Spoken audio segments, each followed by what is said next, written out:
नमस्कार, मी नीता पटवर्धन. आजचा आपला विषय आहे डोहाळे जेवण किंवा ओटी भरण. आता हा आहे भाग 2. भाग 1 मध्ये आपण काय पाहिलं? गर्भधारणा म्हणजे संपूर्ण 9 महिने 9 दिवसांचा हा जो कालावधी असतो त्याविषयी आपण चर्चा केली की गर्भवती महिलेची दिनचर्या काय असावी, तिने कुठली कामं करावीत, करू नयेत, काय खावं, किती वाजता खावं वगैरे. आज भाग 2 मध्ये आपण ओटी भरण किंवा डोहाळे जेवण ह्याबद्दल चर्चा करणार आहोत. भाग 3 मध्ये मी बाळंतपणाची पूर्वतयारी आणि प्रसूतीनंतरचा पहिला 1.25 ते 1.5 महिना याविषयी चर्चा करणार आहे. आणि भाग 4 मध्ये नामकरण म्हणजे बारसे याविषयी आपण माहिती घेणार आहोत. आता कसं असते की गर्भावस्थेचे हे पहिले जे 3 महिने असतात हे थोडे नाजूक अवस्थेचे असतात, जरा जपावं लागतं. आणि म्हणून पहिले 3 महिने पूर्ण होईपर्यंत या गर्भवती महिलेनी आपल्याला दिवस गेल्याची बातमी कुणालाही सांगू नये. फक्त सासरच्या किंवा माहेरच्या घरातल्या व्यक्तींना ही माहिती असावी. आता तिसरा महिना संपत आल्यानंतर म्हणजे तिसरा महिना संपताना आणि चौथा महिना सुरू व्हायच्या आधी चोर ओटी किंवा चोरखण अशी भरायची पद्धत आहे. आता एखादा चांगला दिवस बघून गर्भवती महिलेच्या सासूबाई असतील त्यांनी तिला चौरंगावर किंवा पाटावर बसवावी आणि तिला हळद कुंकू लावून तिची खणा नारळाने ओटी भरावी. आता हिरव्या बांगड्या घालायला सांगाव्यात, एखादा गोड पदार्थ करावा आणि बाकीचे इतर तिच्या आवडीचे पदार्थ करावेत. ह्याची चर्चा करू नये, सजावट करू नये, कुणालाही बोलवू नये. फक्त मुलीची आई किंवा तिच्या माहेरच्या नात्यातल्या 1-2 महिला असतील त्यांना बोलवावं. आता अशाच प्रकारची 5व्या महिन्यातली ओटी माहेरी असते. मुलगी माहेरी जाते आणि तिची आई पण तिला अशाच पद्धतीने तिला हळद कुंकू लावून तिची ओटी भरते. कोणालाही बोलवायचं नाही, सजावट नाही, गवगवा नाही. फार तर तिच्या सासूबाईंना किंवा सासरच्या नात्यातल्या 1-2 महिलांना फक्त बोलवून घ्यावं. आता ही जी चोर ओटी आहे ही काही ठिकाणी संध्याकाळी भरायची पद्धत आहे. त्याला कारण असं आहे की संध्याकाळी वर्दळ कमी झालेली असते. पण असा काही त्याला नियम नाही आहे. तुम्ही सकाळी सुद्धा भरू शकता. आपल्या सोयीनुसार आपण ही चोर ओटी किंवा चोरखण भरू शकता. आता 7व्या महिन्यात मात्र मोठं डोहाळे जेवण करायची पद्धत आहे. एखादा चांगला दिवस बघावा आणि सर्व आपल्या नात्यातील महिला असतील, शेजारणी असतील, मैत्रिणी असतील त्यांना आमंत्रित करावं. आणि गर्भवतीची साडी हिरवी असते. त्याच्यानंतर वेगवेगळ्या प्रकारची सजावट केली जाते. कुणी वाडी भरतात म्हणजे संपूर्ण फुलांचा पोशाख, हातात फुलाची परडी. आणि बैठकीलाही वेगवेगळे आकार आपण करू शकतो. होडीचा आकार, कमळाचा आकार, चंद्रकोरीचा आकार किंवा झोपाळा असतो. आता प्रथम गर्भवती महिलेच्या ज्या सासूबाई आहेत त्यांनी तिला हळद कुंकू लावून 5 फळांनी तिची ओटी भरावी. आणि मग तिला साडी, ड्रेस मटेरियल, भेटवस्तू, दागिना काय द्यायचे ते द्यावं. आता मुलीची आई जर वेगळं डोहाळे जेवण करणार असेल, माहेरचं असं वेगळं, तर तेव्हा मुलीच्या आईने पण अशाच पद्धतीने तिला हळद कुंकू लावून तिची ओटी 5 फळांनी ओटी भरावी आणि काय भेट द्यायचं आहे ते द्यावं.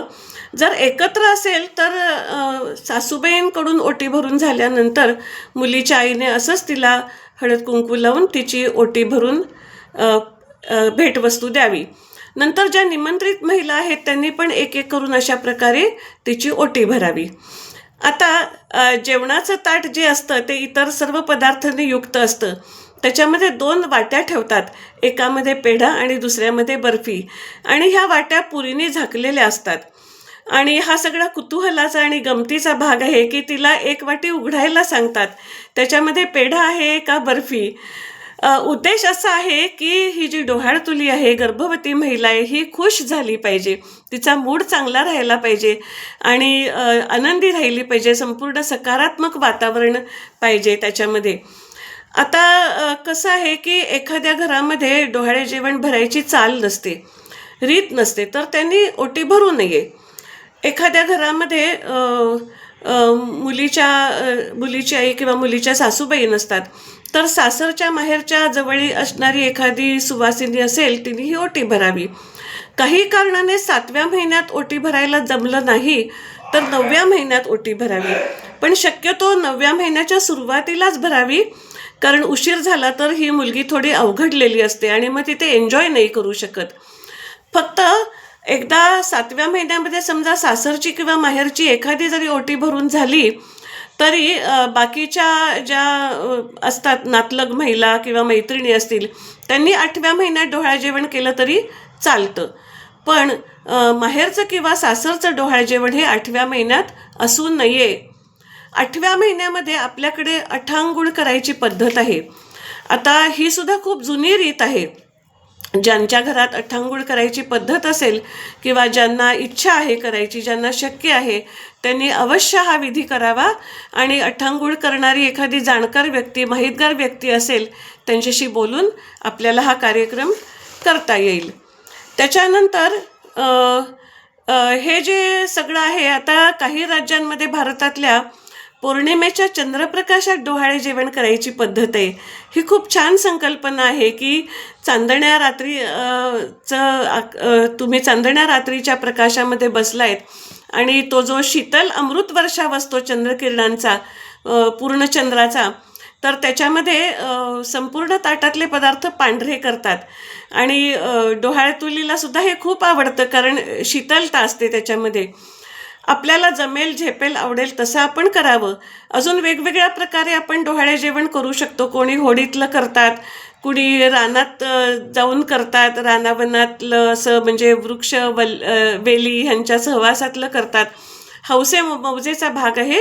डोहाळेतुली खुश राहिली पाहिजे. आता हे ओटी भरण किंवा डोहाळे जेवण का करतात तर त्याला आपल्या भारतीय संस्कृतीमध्ये फार पूर्वापारपासून चालत आलेली ही रीत आहे, ही परंपरा आहे. डोहाळे या शब्दाचा अर्थ 2 हृदयांची किंवा 2 जीवांची, आणि तिथे नवनिर्मितीची चाहूल आहे. ही अभूतपूर्व संकल्पना आहे. आणि शेवटी कसं आहे, त्या गर्भस्थ बालकावर चांगले संस्कार झाले पाहिजेत. आणि संस्कृती आणि संस्कार हे एकमेकांशी जोडलेले आहेत. आणि ह्या सगळ्या कार्यक्रमांमधनं त्या गर्भवती महिलेला ऊर्जा मिळत असते, ती आनंदी होत असते आणि तिच्या ह्या ज्या भावना असतात किंवा तिचे जे विचार असतात ह्याचं प्रतिबिंब गर्भस्थ बालकावर पडत असतं. आणि म्हणून तिला जास्तीत जास्त आनंदी ठेवणं, सकारात्मक ऊर्जा देणं हे बाकीच्यांचं काम आहे. संपूर्ण भूतलावरच ही परंपरा साजरी केली जाते. त्यांची पद्धत थोडी वेगळी असेल, नंतर त्याची नावं वेगळी असतील, पण जिथे मानवी भावभावना आहेत तिथे हा सोहळा संपन्न झालाच पाहिजे. आणि म्हणून तुम्ही तुमची मुलगी असेल, तुमची सून असेल, बहीण असेल, नणंद असेल, मैत्रीण असेल जी गर्भवती आहे, तर अशा पद्धतीने तिचे लाडकोड पुरवा आणि तिचं कौतुक करा आणि तिच्या आवडीचं काय असेल ते तिला खाऊ घाला. आणि अशा रीतीने तुम्ही हे डोहाळे जेवण आहे ते संपन्न करू शकता. सर्व गर्भवती महिलांना मी खूप खूप आशीर्वाद देते. धन्यवाद.